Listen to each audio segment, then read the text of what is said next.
We've got some really cool things we're going to be talking about today on Norfolk Perspectives. AP in Norfolk Public Schools, advanced placement, great students, great program. Community policing is working thanks to you, and there's some great success stories in Norview. Then we've got the interns that came for the summer and had an impact. Rain Garden, you're going to see some great stuff. And ham radio. Did you ever think that with all the technology, we'd still be relying on ham radios in time of emergency? Stay tuned for some great stuff right here on Norfolk Perspectives.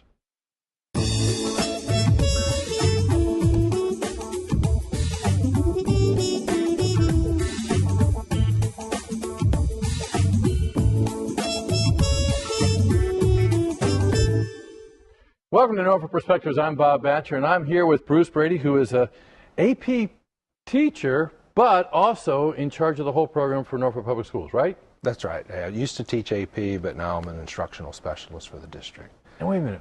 So I thought once a teacher, always a teacher. Yes, yeah, but now instead of teaching students, I work mostly with teachers. Does this mean you got a first name?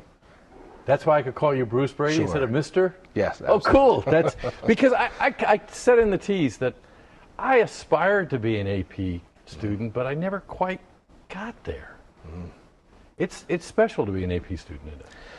Yeah, and it's important to be an AP student. We know that students who enroll and take advanced placement exams are much more college ready than students who have not. And so in Norfolk, our doors are wide open. We're accepting any students who want the challenge, who have the desire to take an AP course, to come in, take the class, take the test, and we're there to support them through the way. Okay, now if actually can I back up, because Sure. if I'd been totally honest, my mom knew that I could be an AP student. That teacher who always wrote those notes saying Bobby doesn't, one of those, knew that I could be an AP student. But you're telling me that there's a test that tells me if I could be an AP student. Well, there's a test at the end of the course. Okay. So our classes have open enrollment. The students come in, they take the class for the year, and then in May they take a national exam, and based on their score, you can score between a 1 and a 5 on an AP exam, and scores of 3, 4, and 5 can qualify the student for college credit at the college that they'll be attending after high school. Wait a minute, repeat that again. Do you mean if a student takes an AP class, not only are they doing it at Maury High School, Yes. or any one of the high schools, Right. they're kind of taking a class at their college they want to go to too, right? Absolutely. Because if they get a qualifying score, then they receive 3, 6, sometimes as many as 8 credits at the college they'll be attending for that course. So when they get to college, they don't need to take that class. They're exempt from that course. You mean so that biology class I took my senior year, spring quarter, because I didn't really want to take it to begin with, I could have taken it in AP in high school and not taken it. That's right. You wouldn't have had to have taken it in college, and you wouldn't have had to have paid for. I was going to go there too, to do the Yes. math. That class I slept through in college cost my parents some money. Yes. And if you earn a qualifying score on an AP exam and you end up being exempt from that course, then that also saves you tuition money. And with the cost of tuition these days, we have a lot of students who are saving a substantial amount of money, or their parents are saving a substantial amount of money because of their AP scores. Now, but going to an AP class is a lot of work, isn't it? Yes, it is a challenging course. The courses are taught as a college class. And so what we're doing in Norfolk is we're helping to prepare students prior to entering the AP course. We're teaching pre-AP strategies in the honors classes so that we can prepare the students so when they get to the AP class, they're ready for the challenge that faces them. Now, what can the parent or guardian do to get them ready too? The parents can encourage them, stress to them and keep reminding them of the importance of the AP course. and be there for moral support, encourage them to stick with it, keep working. It's also important for the parents to realize that this isn't another high school class, that their child may have been getting A's maybe quite easily during high school, but now the students are going to face a bigger challenge, more work. It's going to be a little more difficult, and so the parents have to understand that too. And I've talked about my kid. My girls were both tested as gifted, and what I found was that it was better to have them challenged up than bored.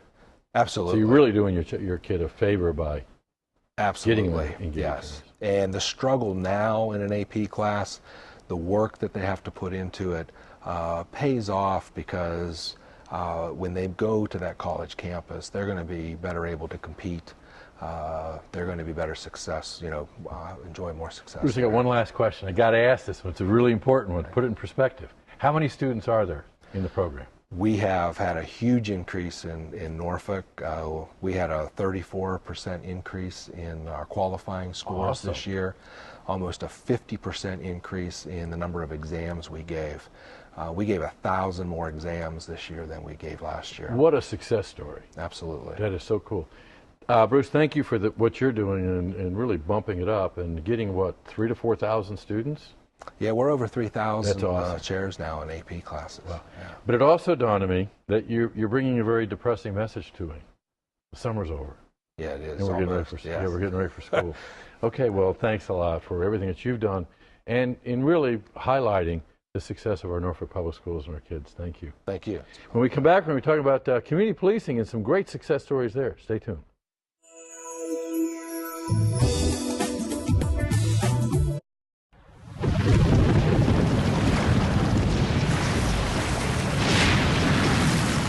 Up to 40% of businesses never recover after experiencing a major disaster. Make a plan at ready.gov/business. Welcome back to Norfolk Perspectives. Okay, I got to tell you, there is a very special lady on the sofa today. The first time I met her was at a task force meeting, and I expected her to stand up and give us crime statistics. And instead, she was talking about a Yard of the Month program and working with kids to do it. Tammy Mendoza, how you doing? Good, how are you? Okay, I got to back up. That's Officer Tammy Mendoza. Yes. Well, you're Tammy to a lot of people, aren't you? Yes. Okay, I got to tell you, I am mesmerized by the 35-pound belt. I got to tell you, because it doesn't fit. But you're having a blast as a police officer. Yes. Look, okay, how did you get into it? Well, I was a vet tech, worked in veterinary hospitals for approximately 15 years, and was a waitress and bartender for 10, and kind of just tapped out at money where you were, and then the economy fell under, and so I had to grow up and be a big kid and get a career where I didn't have to have all my schooling finished. So I was like, well, I'll go to the police academy. So when you got into the police academy, what did you think you'd be doing? Arresting people? No, helping people. Helping people. And isn't that kind of the principle of community policing then? Yeah, I get to help people every single day. Cool. How do you do that? Whether it be telling people how to get their trash picked up by waste management, or a landlord-tenant issue, kids staying off their fence, helping parents get resources for kids if they don't have money, things along those lines. So really kind of making that connection and really focusing on solutions, right? Yes. There's a cut-through that you've been dealing with. Yes, that started back in 2011. It's located behind Norview Middle School, and it goes over to Ivaloo Street. That's been an issue for the city of Norfolk since 1953. The city owned that 10-foot piece of property, and they put in this cement culvert, and it was put there to connect the school to the neighborhood for kids to go back and forth to school.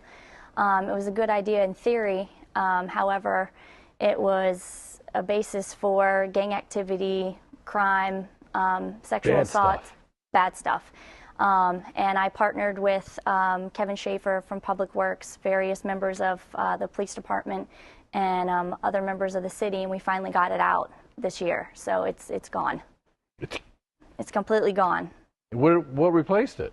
it's just a huge gully now where water goes, and the kids don't want to skip school anymore because they get their tennis shoes dirty. It's kind of that simple to really connect up with what's relevant to the kids, what's going to change your behavior, and then do it. Right. Right? Okay. So we talk about a lot about youth because you got the youth involved with the Yard of the Month program, and then there's the Youth Academy. Right. The Youth Academy, we do a 5-week program, 4 weeks of instruction. I usually do where we have someone come and we talk about curfew, truancy, bullying in and out of school, because there's a lot of Facebook bullying. We talk about that. We have animal control come and talk about, what they do with their job, how to treat animals correctly. Even brought my own dog to show them how do you treat your dog, how you feed your dog. Gang Squad came and did a block of instruction, and forensics came, showed them all their equipment. They get to do a little craft where they do their own fingerprints. And then their 5th week is their graduation, where we give them their diplomas, their T-shirts, their class cake. And then K9 came and did a demo. Bomb Squad came with Wally, the big robot. I was gonna say, because we saw each other at the resource fair, and I was going to refer to it as the toys, but I guess I won't. Yeah. It's equipment, right? Right. And they're super excited, and they take class pictures and stuff. And we did that over at the elementary school, and the principal picked 4th graders this year to do it over at Norview Elementary. So often we talk about how do we get a kid to go from calling it snitching to really doing the right thing and calling you. And I think I just plugged into it. It's knowing Officer Tammy and having a trust relationship. Right. I always tell them it's not snitching if it's against the law or somebody's going to get hurt. So they tell me things all the time. And you really care. So what's next? Well, we're working on the Yard of the Month campaign. I went with Dr. Cox, which is the principal of Norview Elementary, and she had the school do an entire art project for me, and that's going to be up and running this upcoming year. So I have the artwork for that, and so we'll see what's to come. It's awesome. I want to say thank you, not just to you, but to the other community resource officers who are out there that are really changing the way that we relate to the community, and more importantly, move from a partnership to a relationship. Thanks a lot. Thank you. Hey, guess what? The summer, as we heard, is almost over, which means the intern program is over, and you're going to meet a few of them. Stay tuned right here.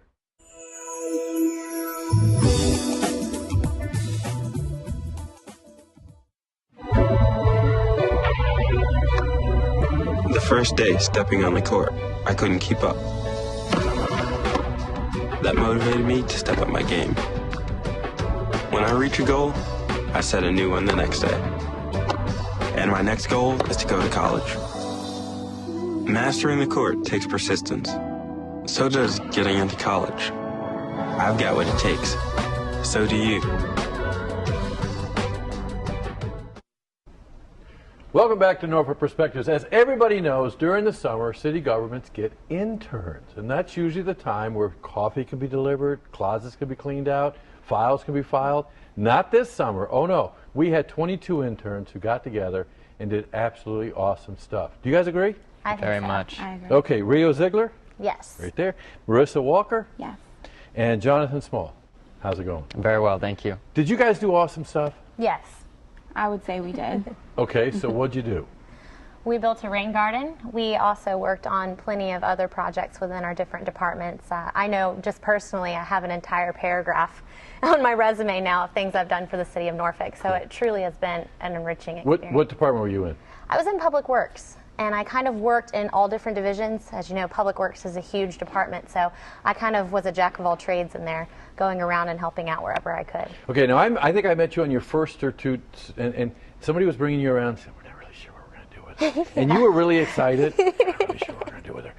And you're still excited. I was. I couldn't have asked. I kind of ended up there happenstance because my background's communications, and I ended up in Public Works. And when I arrived, they were kind of like, well, you know, we'll figure out something for you. But they were really accommodating and just kind of said, hey, what are your interests? What do you want to add to your resume and your skill set? And we'll find projects and work around that for you and make it happen. Cool. So they definitely did. And it's been awesome. I can't say that I couldn't have had a better experience, That's cool. Marissa, what department were you in? I'm in the Department of Recreation, Parks, and Open Space. So you got to play all the whole summer. I wish I had. Well, it was a very fun experience in our post. It's a very fast-paced department, a lot going on, and so I was particularly in the Planning Administration Bureau under the direction of Ms. Janet Williams and Mr. Brandon Trusty, who actually oversee the whole program. Okay. Oh, so you had some inside scoop. I did get some inside scoop, and I did a little more with our civic engagement project as the intern for our post. Okay. And Jonathan, what department were you in? I was one of the interns for the city manager's office. I was on the 11th floor, had a perfect view of the gridlock traffic on the Midtown Tunnel. It was very soothing. It was like a screensaver. And when I wasn't looking at that, my individual projects were policy research, looking at some of the things that we haven't done before as a city, some new urbanism things that we introduced in Better Block earlier this year. So it's really exciting for me because we're trying to solve the puzzle of how do we do something that we've never done before in the city. So it's very exciting for me this summer. Now you realize the most impactful thing you did for me was you taught me what a hacky sack? That's correct. We had an executive summary on hacky sacks, a little hands-on demonstration. I remember that. Yeah. Yes. But I also remember when we did it, everybody was kind of looking around. Are we allowed to do this? But that's kind of where the bonding came in, right? I mean, 22, all individual, fairly strong-willed, except for you. You're the one that goes, go with the flow. I try to be the mediator and the synthesizer, have everybody on the same page. So I put my personal opinions aside so we come together as a team. So the other 19 interns, when they watch this, will agree? What do you say? Marissa's kind of the mediator. Like, she just keeps things organized. She's a good leader, so she kind of just stands up and says, okay, guys, you have a lot of great ideas, but this is how we're going to bring them together. She kind of pulls us in a little bit. Okay, so did any of you know each other before you started? No. No. So how did you get to know each other?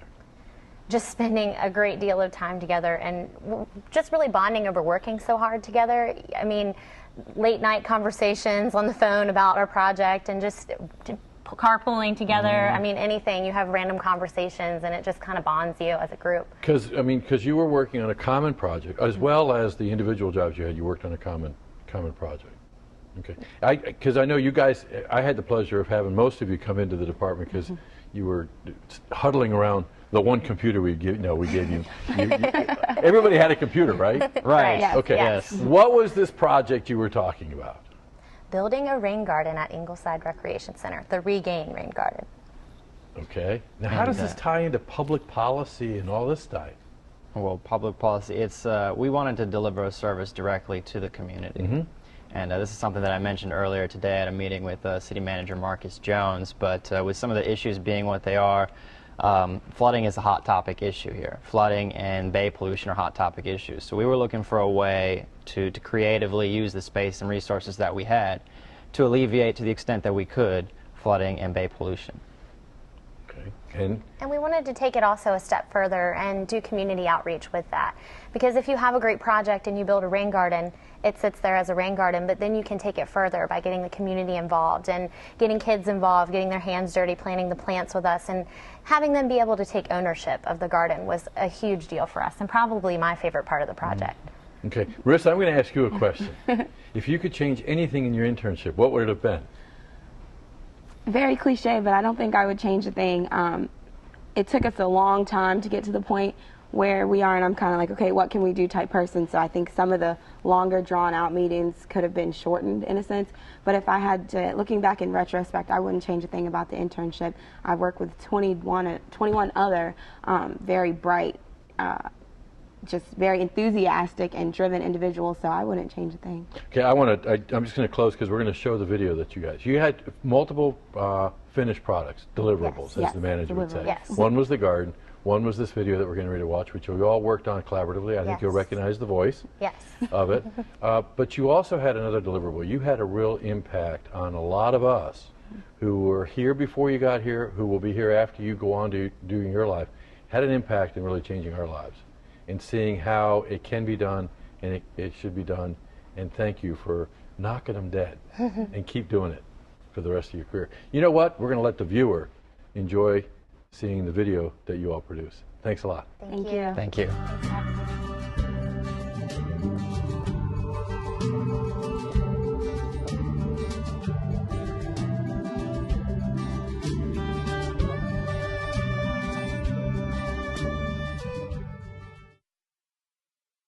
It's no secret flooding and stormwater pollution are two of Norfolk's heaviest hitting environmental concerns. Did you know that something as simple as a rain garden can make a significant impact?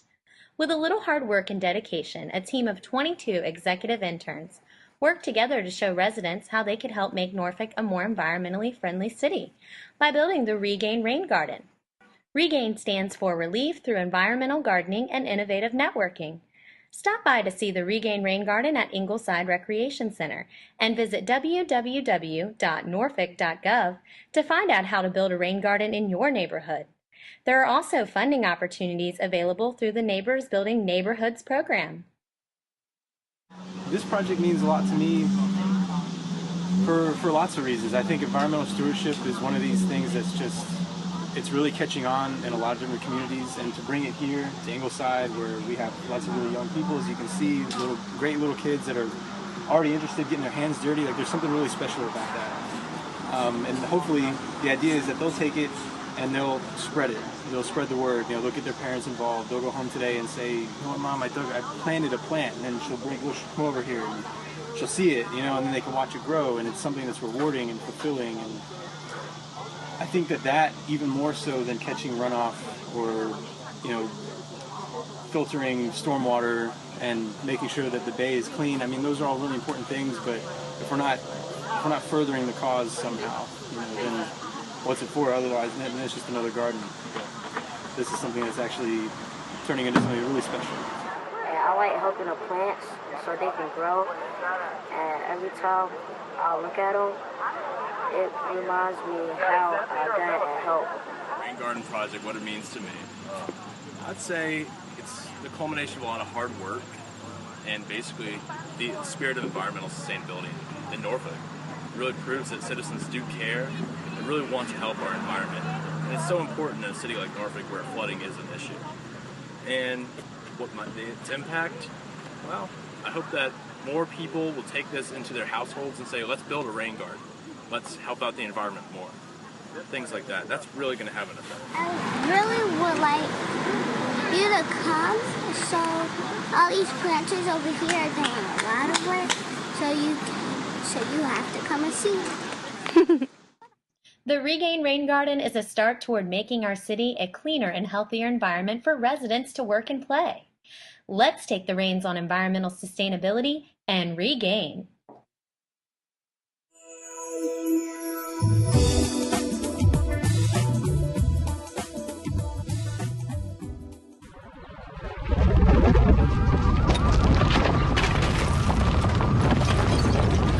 Up to 40% of businesses never recover after experiencing a major disaster. Make a plan at ready.gov/business. Welcome back to Norfolk Perspectives. We are going down a journey that's brand new for me too, and that's called ham radio. And I'm with Jerry Glass, or KE4URB. Yes, sir. You got it. And Mike Neal, KJ4OMB. Right. Good afternoon, Bob. But if you're on the ham radio, you say it much. KJ4OMB. Or KE4URB, Key Engineering for Ultimate Radio Broadcasting. KJ4OMB, Oscar Mayer Baloney. You're kidding. That's my handle now. Now, okay, so how do you come up with these handles? Well, the call sign is assigned by the FCC when you first get your license, and it's the luck of the draw. It's an acronym, basically. You're looking at it. You make your own acronym up. Okay, and so you register that? Yeah. So it's not like the phone company where they give you a number. Well, the FCC gives you your call sign, and if you're fortunate enough to have something that's got a nice ring to it, you can make up an acronym. But some people get really stinky call signs, so they don't have a nickname. Gotcha, they got to be approved. Now, Mike, you mentioned the licensing, so in order to become a ham radio operator, you had to be licensed? Right, it's a simple process. It's a 35-question exam that's administered in cities, Norfolk, all over the place, all the time. You pass the exam, you have to pass 29 out of 35 questions, then you get your ham license. Okay. Because, Jerry, we were talking in pre-tape, and I mentioned at the top of the show that I think when I first heard of ham radio coming in, I figured, okay, that's the oldest technology there is. MASH on TV, I remember, and the static and all that. But it really is the last man standing when it comes to the technology falling apart in time of an emergency. Yeah, it first started ham radio roughly first started in about 1899. I'm actually a radio historian, and I can go through all of that. But it is the last man standing. When you have all these fancy systems, computer systems that rely on communications, when they go down, even cell phones won't last 3 days if they're not, don't have a backup generator. So what happens is they go down, and we go to the EOCs and the hospitals and actually manned stations there to get communications back and forth for the city of Norfolk. And of course Virginia Beach and others are in there, but we do primarily the city of Norfolk, and we are their backbone when all else fails. Yeah, you're a primary part of what we call Team Norfolk and really putting together a partnership for our emergency response. In fact, you had a role to play during Sandy. Right? Yeah, I had a station, and the picture of my station, I've got probably a 20 by 20 room, and it's got about 17 radios in it, and I monitor a lot of stuff. And we have people in the EOC that calls back to me, and I'm kind of like the EOC, ham radio part of Norfolk. And I heard Dominion Power, and what happened was their system went down. And I reconfigured my radio, and I called the dispatch, identified who I was, and it was an emergency, so I could do this. And I said, I will call your trucks until you get the system back online. And I did that for about 15 minutes till the system got back online, so they could actually go out and repair the high lines that they needed to do. In talking with you guys in pre-tape, I realize this is all about service for you guys, isn't it? Yes, a large part of it. It's fun, and it serves the community as well. Now, how did you get into it? Well, I was recovering from heart surgery, and one of the people said, "Mike, you ought to get a hobby, give yourself something to do while you're recovering." And saw an advertisement in the paper for the National Ham Radio Field Day event, which happened at Tarleton Park, right down the street from my house. So I attended and met some fine people, Jerry included, and they talked to me about the hobby, and I got a mentor to help me pass the exam, and I've been in it ever since. How about you? How'd you get into it? Well, I got in CB radio probably 8th grade, a long time ago, yeah, we weren't using a spark gap transmitter, but we were close. And what happened was in 10th grade, I got in a little trouble with the Federal Communications Bureau, and They're not still looking for you, are they? Well, no. Okay, good. The gentleman, he cleared me of all of that later on in years. And they told me, if you get your ham license, you'll keep yourself clean, you'll be doing just fine. And I did, and I would call him periodically. He got to be a real good friend of mine. And now you have a 20 by 20 foot station. Yeah. I want to thank you, use this as an opportunity to thank you guys for really being there, to be willing to be the last man standing and keeping our residents engaged in communication too. Our pleasure. Our pleasure, definitely. Appreciate it. We'd love to hear from you the old-fashioned way. Give us a holler on the phone, 664-6510. And as usual, it's a wonderful time to be in Norfolk just because of you and you and you. Thanks a lot.